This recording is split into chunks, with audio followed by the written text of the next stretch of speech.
Boa noite a todos. Boa noite. Dando continuidade à apresentação do curso, hoje nós vamos falar da doutrina secreta, especificamente o volume 1, que iniciou com Irenício, falando sobre as 3 proposições, e a gente vai dar continuidade agora falando um pouco sobre a cosmogonia oculta. É claro, como foi ressaltado por Irenício, que são temas áridos, são temas elevados. No entanto, são a base de tudo. Blavatsky disse que se nós não compreendermos bem as 3 proposições da doutrina secreta, teremos muita dificuldade em entender a obra, a doutrina secreta, e entender filosofia esotérica como um todo, seja para onde quer que a gente queira direcionar a nossa investigação, a partir do hinduísmo, a partir das tradições antigas, ou qualquer outra investigação que a gente queira fazer. E principalmente se a gente quer estudar um pouco ou investigar um pouco a obra, a doutrina secreta, é de fundamental importância isso que a gente está vendo hoje. Então, comumente nos cursos de teosofia, nos cursos de filosofia esotérica, a gente passa por cima dessa parte, exatamente por conta de sua aridez.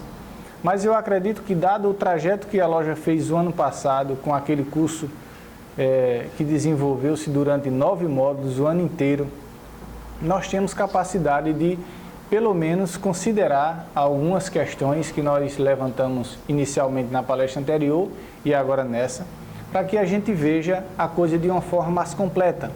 Então, a gente, se partir para uma investigação, vamos supor, para o entendimento do homem como um todo, e não compreender um pouco os princípios universais de onde procede esse microcosmos, vai ficar faltando uma parte da lacuna. Então eu pretendo até no final da apresentação deixar um esquema aqui com vocês, que é um esquema completo de toda a emanação, desde o absoluto, como salientou anteriormente Irenício, até o corpo físico humano, que está no volume 6 da doutrina secreta, na página 90, que é algo muito interessante, porque ali está um esquema completo, uma consideração completa. Aliás, esse esquema ele origina-se do volume 10 dos escritos esotéricos de Blavatsky, Mas a gente não tem em português, mas tem em português ele lá na doutrina secreta no volume 6.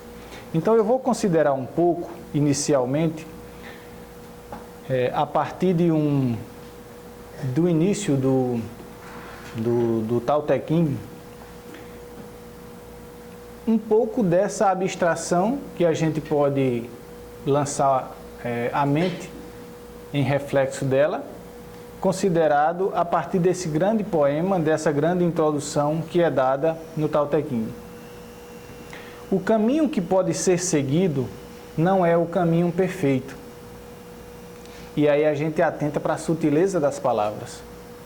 O nome que pode ser dito não é o nome perfeito. No princípio está o que não tem nome.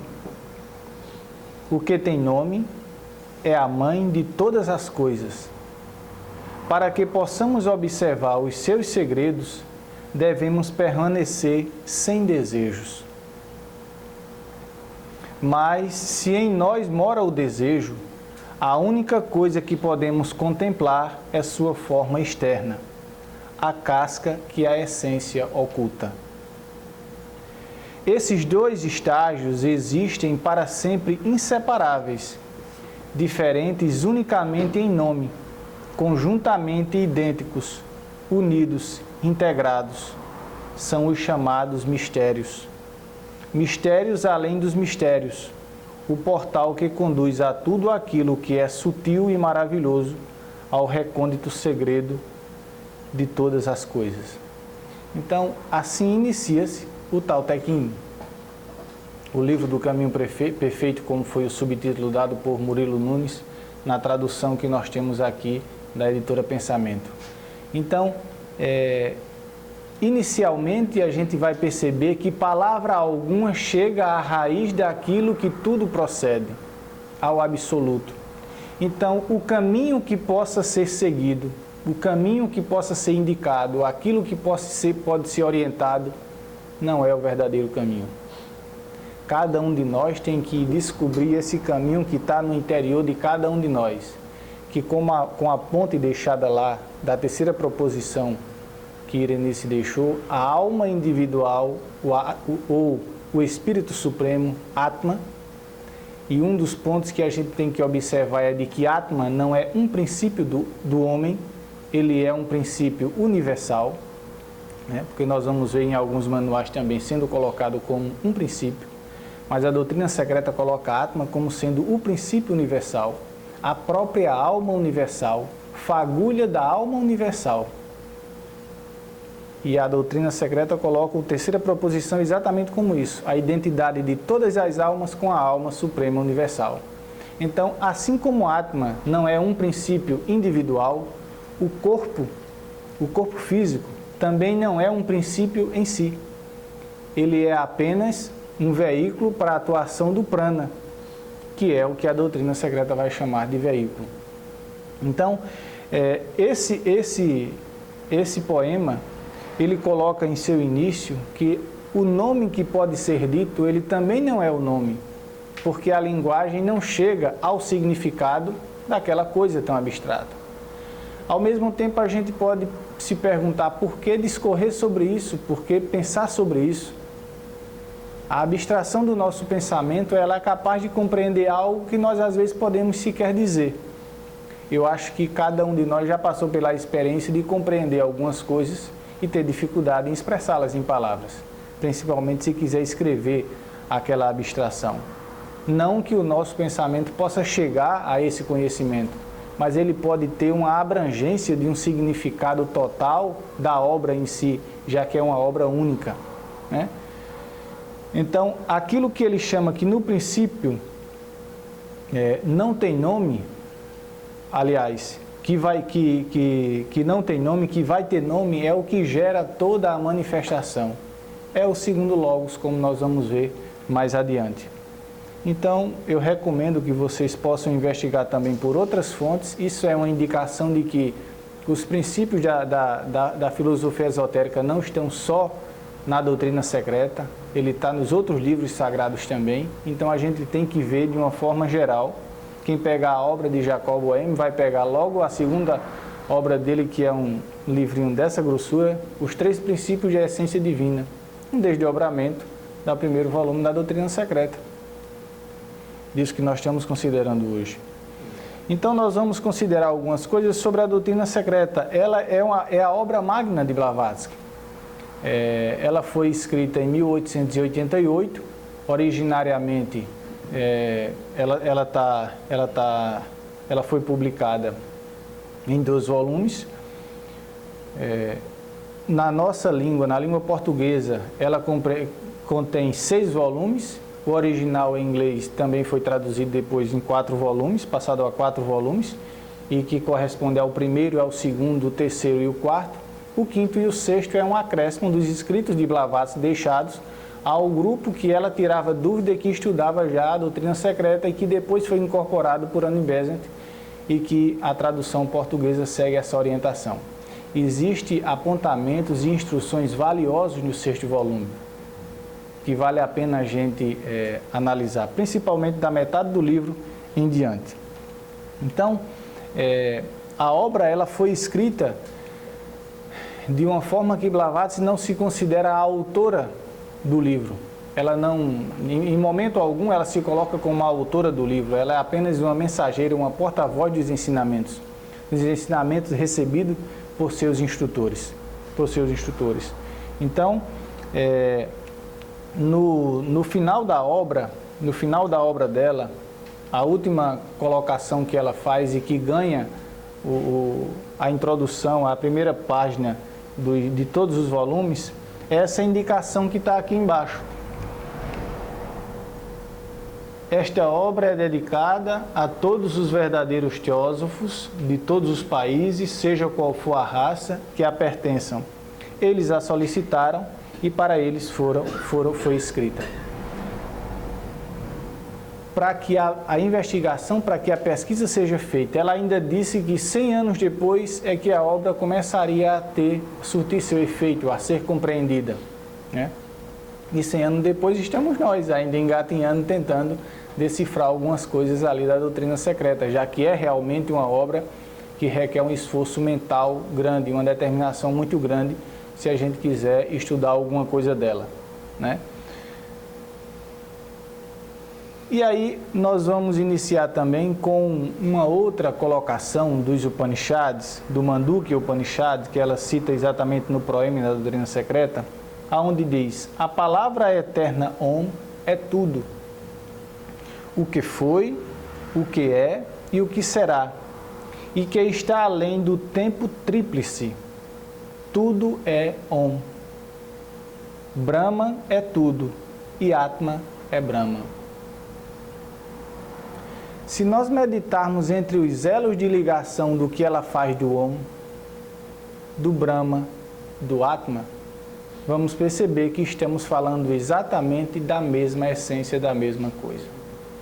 Então, não só essa essência de vida universal está presente naquilo que possamos reconhecer em nós como puro espiritual ou puro Atma, mas também permeia todas as coisas. Porque, segundo o mesmo Upanishad, o universo é Brahma e Brahma. O universo manifestado é permeado por essa vida e o universo imanifestado também é permeado por essa vida. Então, nós vamos lançar luz um pouco sobre o universo imanifestado para chegar focando em nós, no homem, de uma forma mais concisa. A doutrina secreta, ela é a sabedoria acumulada dos séculos, e a sua cosmogonia por si só é o mais prodigioso e acabado dos sistemas, mas tal é o poder misterioso do simbolismo e os fatos que ocuparam a atenção de gerações inumeráveis de videntes e profetas iniciados. Eu não coloquei aqui a página, mas é a partir da página 304 do volume 1, onde tem o resumo da doutrina secreta, e tem lá 6 pontos que vale a pena a gente investigar. Um conselho que Blavatsky dá antes de que a gente entre na leitura da doutrina secreta como um todo, das instâncias de Dzyan, do volume 1, é de que se leia a introdução, o proêmio, vá para o resumo que está no final do livro e volte para lá, porque tem coisas mais claras, dá uma introdução maior sobre o que ela vai considerar. Então, essa doutrina secreta é a sabedoria das idades. E a sabedoria das idades, a sabedoria das idades acumulada, experimentada por videntes e sábios de todas as eras. Ela acrescenta ainda mais, que não colocamos aqui, que antes de uma verdade dessa ser comprovada e admitida como verdade por um desses sábios, por um desses iniciados, ele era confrontado com as ideias de vários outros também, para que o ensinamento pudesse ser propagado de forma firme e verdadeira. E que não houvesse também enganos. A visão cintilante daqueles iniciados foi até o próprio âmago da matéria.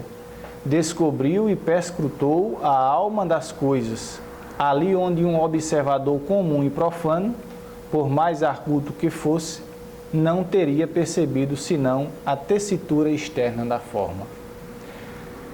Se nós nos lembrarmos do verso lá anterior, ele diz que para a gente perceber um pouco mais dessa realidade, precisamos estar sem desejos.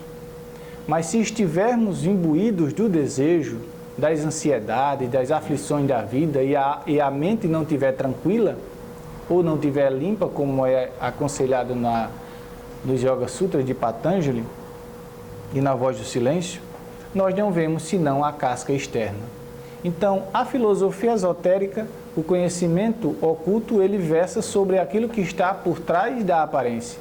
E é por isso que eu acho que vale a pena a gente considerar aquilo que está para além do homem, para além de Atma, para conhecermos também, ou sequer conhecermos mais, pelo menos ter uma visão do que significa o Atma. Então, o paralelismo do homem com o cosmos torna essencial que os dois sejam estudados conjuntamente.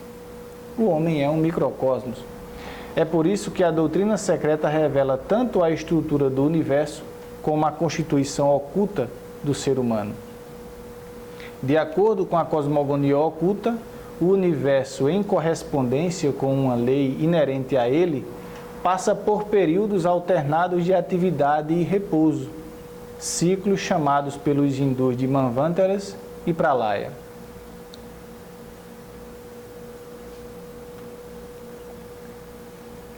Irenice considerou um pouco essa questão quando ela falou da segunda proposição. E o universo ele obedece exatamente esse ritmo, um ritmo de expansão, de movimento, de atividade, chamado de Manvantara, e um ritmo de repouso, chamado de Pralaya, para passar a existir um novo Manvantara, um novo ciclo de atividade. O ponto de partida da doutrina secreta é um intervalo entre um Pralaya e outro Pralaya. Então, ela começa a investigar ali, a partir do absoluto, esse intervalo de atividade entre um intervalo de repouso e um outro intervalo de repouso. Saber o mistério que guarda esses intervalos de repouso, de nada sabemos, nem de nada. Ela diz que nem os maiores iniciados sabem o que ali se processa. Então, é esse intervalo de tempo que ela considera. O termo Manvantara é traduzido como literalmente como entre Manus, porque existe a hierarquia dos Manus que corporificam e que guiam toda a manifestação de um Manvantara. Então, consideremos um pouco essas questões, inclusive relembrando um pouco do que já foi falado anteriormente.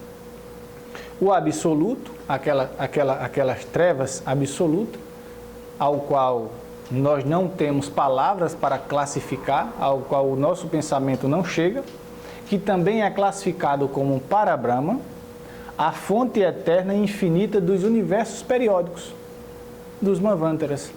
E nesse grande Manvantara, chamado de Maha Manvantara, ou um período muito longo de atividade, são tanto dos zeros que fica até difícil de a gente dizer, considerado também como a duração e o espaço metafísico, é o que vai ser chamado como esse período de atividade.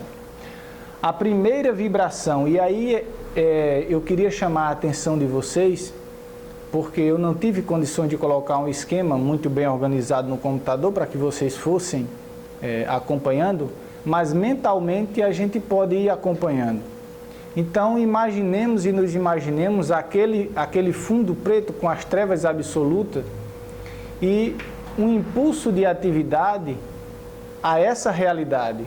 Esse impulso de atividade a essa realidade que ainda não é aquele fundo branco com um ponto no meio, como colocou Irenice, ainda não é isso, é uma vibração inicial, é uma irradiação inicial, é que ele chama de um termo, não sei se é novo para nós, de Mula Prakriti, a raiz da matéria que é a base de toda a manifestação manvantárica, mas ainda não é o primeiro Logos. Blavatsky disse que necessitaria de uma outra doutrina secreta para explicar o que é Mula Prakriti. E olha que ele não considera, inclusive, como um aspecto em si. Esse primeiro movimento, a primeira vibração de diferenciação, como está aí, o subjetivo começa a emanar. Emanar é um termo deficiente, ou cair, como uma sombra do objetivo e se torna o que chamamos Deusa Mãe. Vários termos vão ter para designar essa realidade. A matéria raiz, Mula Prakriti, esse estágio que nós estamos considerando, é, portanto, a origem dos planos objetivos da natureza. Mas ainda falando depois de Mula Prakriti, como foi apresentado, o primeiro Logos, o segundo e o terceiro Logos, ainda estamos falando de uma realidade imanifestada. Mas mesmo assim, esse impulso de toda a realidade manifestada parte desse vibrar original. E por isso nós falamos de uma unidade de todas as coisas. Porque aquele ovo branco, aquele fundo branco, é a delimitação imaginária do campo de manifestação do universo, da vida universal. E tudo que corporifica esse universo, seja grande, seja pequeno, seja alto, seja baixo, seja visível, seja invisível, seja espiritual, não seja espiritual, é a vida única. Então, ela é a matéria raiz, é, portanto, a origem dos planos objetivos da natureza, é a matéria primordial ainda imanifestada, porque quando manifestada ela vai ser chamada de Prakriti. Não é mais Mula Prakriti, é Prakriti. E aí, a partir do terceiro Logos, como nós vamos ver na sequência. Essa essência torna-se o centro de energia do qual, por processo gradual de diferenciação ou emanação, o universo objetivo vem à existência. Ela nunca se diferencia, mas apenas irradia seu primogênito. Apenas irradia a sua força.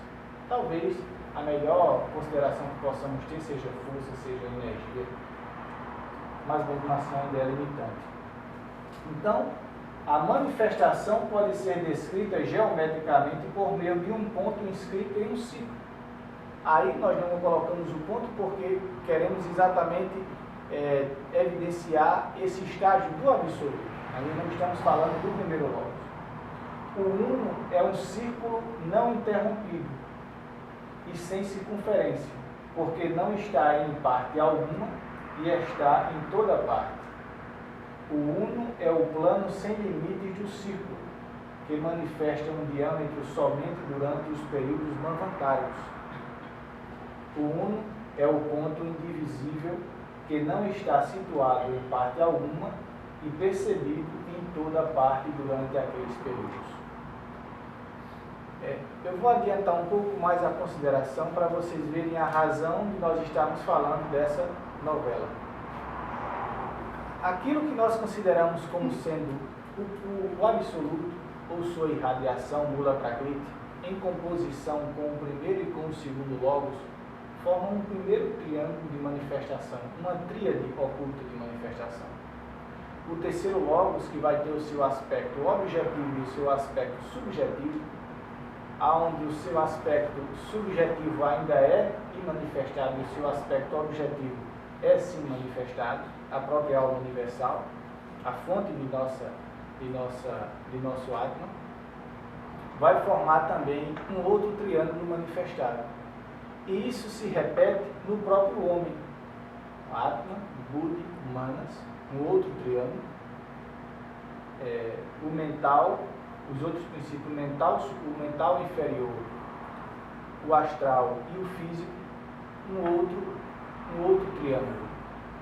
E existe uma realidade que Blavatsky coloca no volume 6 da Doutrina Secreta, que tem uma sutileza muito grande, que vale a pena a gente investigar, que é uma realidade que está, um triângulo que está além dos 7, além desses 7 princípios.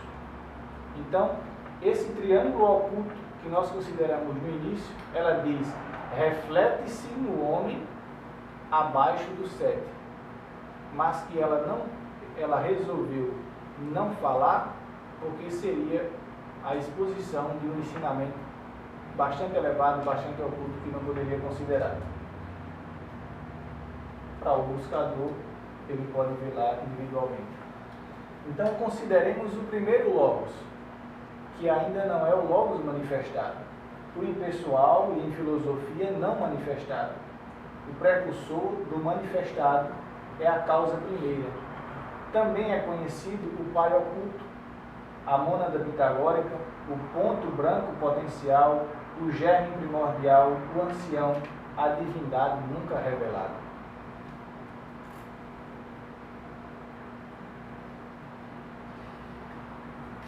A princípio dormindo no seio de Mula Prakriti, é então seu filho. Assim que desperta, torna-se seu esposo e o pai oculto, porque há uma simbiose, e o pai oculto, jorrando a energia universal, serve apenas como centro transmissor dessa força cuja fonte é Parabrahma.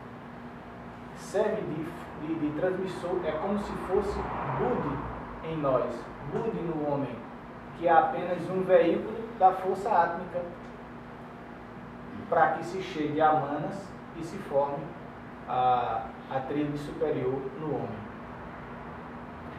É o ser nascido do não ser, do absoluto. O existente por si mesmo que penetra o ovo do mundo e emerge dele no fim da incubação divina como Brahman. Embora nós estejamos falando de 3 estágios, primeiro, segundo, terceiro logos, não podemos jamais perder de vista de que nós estamos falando de uma unidade. É como se uma coisa só pudesse emitir 3 forças ao mesmo tempo, mas consideremos uma unidade, uma mesma coisa. Não podemos falar de diferenciação, não podemos falar de 2 coisas nesse estágio. Quer dizer que cada porção de tempo é parte de outro maior, assim como qualquer coisa manifestada é parte de um todo. O universo manifestado que procede do uno não manifestado. Então, todas as coisas têm sua raiz em algo maior, em um ciclo maior, em uma esfera maior de significado, de sutileza e de onde se origina, até se chegar ao estágio, a esse estágio, aonde nós não conseguimos mais aprender nada. Mas tudo tem sua raiz e a investigação mais profunda vai se chegar a esses significados. O segundo logos, considerado também de espírito e matéria, vida, o espírito do universo, Purusha e Prakriti. Espírito e matéria formam esse conglomerado que nós classificamos como vida, a vida universal. Representa a manifestação inicial da força universal, embora aí está errado, quando não manifestada, é sempre dual na manifestação. É sempre dual na manifestação, com seus aspectos mais evidentes. É ainda a Mãe Virgem, o abismo primordial do Pai e Mãe. A Mãe Virgem, a matéria imaculada, a interpretação exotérica posterior do dogma da Imaculada Concepção, da tradição cristã. Este Pai-Mãe é potencial, é somente no estágio seguinte da manifestação cósmica, aquela do terceiro logos, que tem o seu aspecto manifestado e também imanifestado. Esse estágio do segundo logos, em alguns momentos ela vai chamar de... O primeiro logos ela vai chamar de imanifestado. O segundo logos às vezes ela chama de semi-manifestado. E o terceiro de manifestado, porque tem sua manifestação, é a própria alma universal em si. É somente no estágio seguinte da manifestação cósmica, aquela do terceiro logos, que as potências criadoras adormecidas no seu seio, despertarão e se tornarão ativas, isto é, tornar-se-ão os criadores do universo objetivo, as hierarquias criadoras. Teoricamente, o tema cosmogonia oculta abarcaria tudo isso, mas como nós vamos falar em 50 minutos das hierarquias criadoras, do pai oculto, do pai e mãe e assim sucessivamente, é impossível. Então, vocês podem analisar o primeiro livro da doutrina secreta, porque lá vai falar a partir da quinta instância das hierarquias criadoras. É esse processo de descendência que a gente está analisando exatamente aqui. É o triângulo primordial, que se reflete como um triângulo no terceiro logos. É o triângulo imanifestado, refletindo-se como um triângulo manifestado no terceiro logos, que é onde dá-se a manifestação. O em 3, ou o primeiro logos que flui através do logos manifestado, as ondas puras da essência divina que chamamos vida. É a matéria plástica universal, espalhada no espaço, uma radiação fria, sem cor, sem forma, sem sabor e desprovida de qualquer qualidade ou aspecto. Vejam que nós temos um terceiro elemento em conjunção. E esse terceiro elemento gera um quarto, que é a manifestação. E gera-se todas as formas e todas as espécies de vida que nós possamos imaginar. Por isso que ela classifica como a matéria plástica universal, espalhada no espaço, no seio do absoluto como um todo. A matriz de onde tudo provém.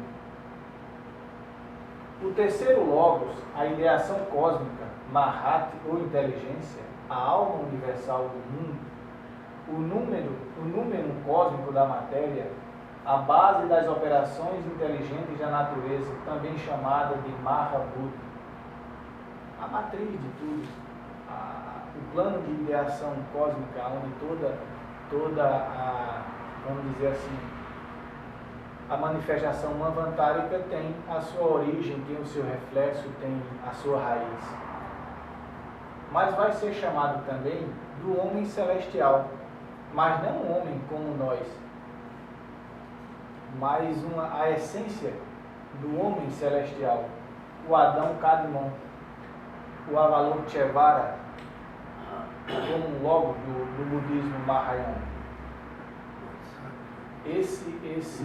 Esse estágio é de bastante significado a consideração nossa, porque aqui nós temos de fato a manifestação, de fato a matriz, a progênie, de onde tudo provém a manifestação.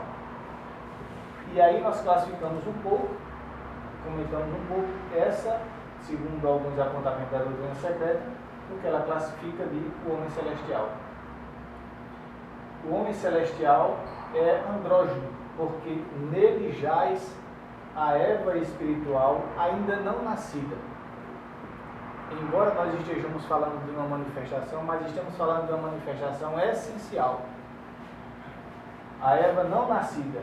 E ela está dentro do Adão primeiro, do homem celestial como um todo, pois é uma parte dele próprio. E aí uma ressalva, quando nós falamos dessa realidade ligando com o homem, é do Atman que nós estamos falando, não são das personalidades transitórias do homem. Reúne em si a totalidade dos seres, trazidos à manifestação do universo gerado. Reúne em si a totalidade dos seres, porque a ele tudo retorna. É a ondinha da água que vai, mas que volta, passando por todas as outras ondas menores. Dentro do grande Manvantras tem os Manvantras menores da vida, e essa é a peregrinação que todos nós fazemos, e a onda de vida como um todo. São os construtores, os filhos luminosos da aurora manvantárica, os 7 raios primordiais, dos quais emanarão, por sua vez, todas as outras vidas luminosas e não luminosas. Veja que a doutrina secreta ela não deixa espaço para uma dúvida de que, uma vez existindo um absoluto, aquilo que existe dentro do absoluto com um aspecto positivo ou negativo ou demoníaco, como a nossa mente possa imaginar, não esteja também dentro desse absoluto. Isso seria uma negação filosófica que não se sustentaria a própria conceituação do termo absoluto. São, portanto, seres em cada nível, nesses 7 raios, dos mais elevados de Anchorrans às mais humildes entidades. Mas é impossível dizer em qual desses raios estão, porque não estão ainda diferenciados e individualizados. Estamos falando de construtores, de fontes de energias construtoras do universo como um todo. Às vezes a coisa pode se parecer sem sentido, porque a gente está considerando tudo em um momento só. Mas nós temos que considerar o período de desdobramento de toda essa realidade, né? E aí, quando formos estudar todos aqueles ciclos de uma Manvantara de desenvolvimento de um logos, como foi apresentado aqui no módulo 6º por Otávio Marquezine nas rondas e cadeias do curso do ano passado, aí nós vamos ver o processo que tudo isso envolve. Nós estamos dando uma pincelada, um voo panorâmico, para que cada um depois possa fazer a sua investigação. E aí, esse é o diagrama que eu queria colocar para vocês como uma consideração. Esse diagrama ele existe no 6º volume, da página 90,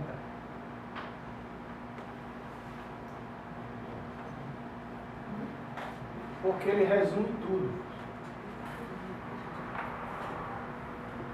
De uma certa forma, ele resume tudo. E eu peguei pela internet o esquema em inglês, dos collector rights, da forma como está lá, porque ele mostra as linhas entre um triângulo e outro, entre uma tríade e outra.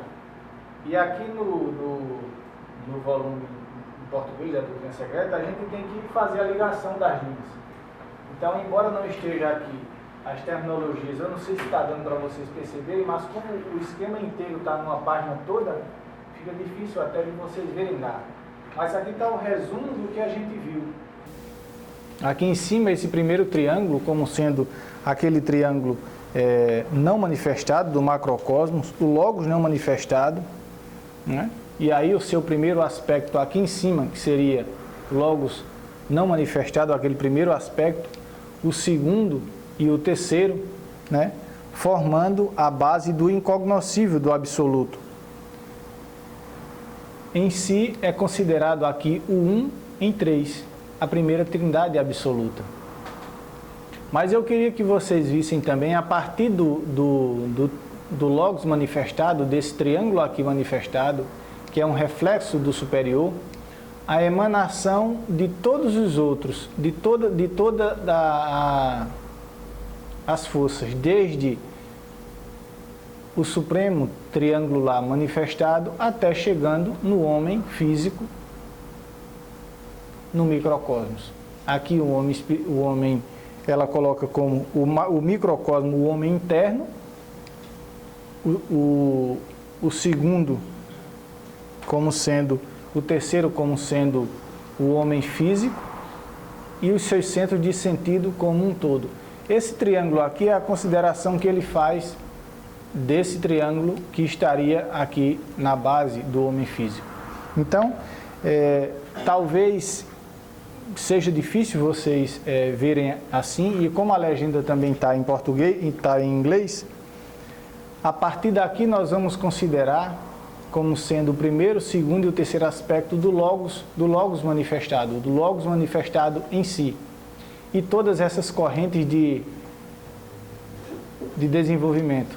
E aqui nós vamos ter, já no homem, como sendo aqui o número 1, né? O número 1, Budi, porque Atma em si seria a essência divina universal, que é caracterizado nesse esquema como sendo esse ovo áurico universal. Esse é uma das novidades que a doutrina secreta nos coloca em relação aos livros comuns, os manuais comuns de teosofia. O Atman que ela apresenta como sendo um ovo áurico, uma essência espiritual que envolve o homem como um todo. É uma cápsula que o protege em relação à própria vida universal. Isso é o que ela caracteriza como sendo o Atman, que seria essa lista grossa aqui, ó. A partir daqui nós temos Budi, Manas e assim sucessivamente. Esse próximo esquema que é colocado aqui, que Irenice também apresentou, ele fica apresentado de uma forma mais visível, porque ele já considera todo aquele triângulo invisível e do logos imanifestado como sendo simplesmente o absoluto. Então ele já parte para a realidade que é mais aprazível a nós.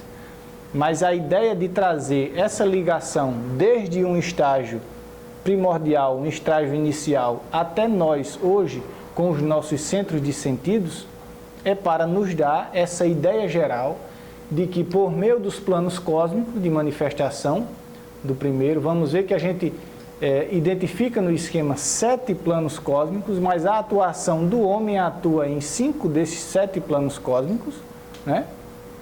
3 dos quais ainda em oculto para a investigação comum. Isso aqui seria o que classifica o homem a partir do Atma, uno com a própria mente universal. como se houvesse consciência também desses outros. Claro, claro. Hormonário. Isso, exatamente. Pura consciência, pura consciência. Não existe aquela consciência individual, que no caso nosso abarca até as portas do Atma. Então, toda a jornada humana de desenvolvimento daquilo que seja classificado como humano é o desenvolvimento de todas as suas faculdades e capacidades para se tornar um homem perfeito. Quando ele torna-se esse homem perfeito, aonde não teria mais a aprender nessa jornada humana, não termina a coisa.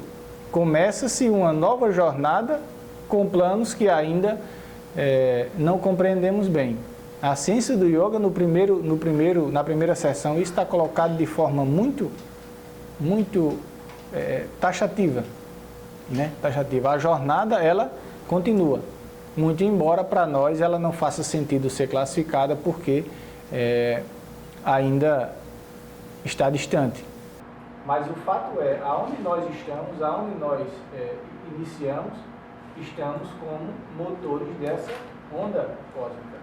E por que falar também, então, de tudo isso? Para que nós tenhamos essa visão geral e percebamos o todo desse desenvolvimento. Para não cansar nenhum de nós, o resto nós estamos acostumados e é mais fácil perceber a partir dos manuais mais simples que nós temos, como a horticultura, como a sabedoria antiga, como a chave para a teosofia, que vai classificar todos os veículos humanos em uma linguagem mais simples. Mas é essencial também que a gente tenha essa visão geral para compreender o todo que a gente está dentro dele e que a nossa caminhada seja feita nessa direção. Então, eram essas as considerações que eu queria trazer para vocês a respeito desse tema. Embora o tema ele se desenvolva até as hierarquias, rondas, cadeias, e aí fica a doutrina secreta como um presente para a nossa investigação, né? Além de tudo, porque a coisa também, vocês vejam que não se inicia e termina ao mesmo tempo. Ela ou inicia e termina amanhã. Para vidas, para vidas. A consideração inicial que nós colocamos é que aqueles iniciados que foram ao âmago da matéria, descobriram o âmago desse significado e dedicaram vidas a esse trabalho, até que a herança da humanidade, do conhecimento, pudesse chegar até nós hoje. Então, boa noite a todos. Para mostrar o diagrama anterior. Eu tentei encerrar, mas não deu, né?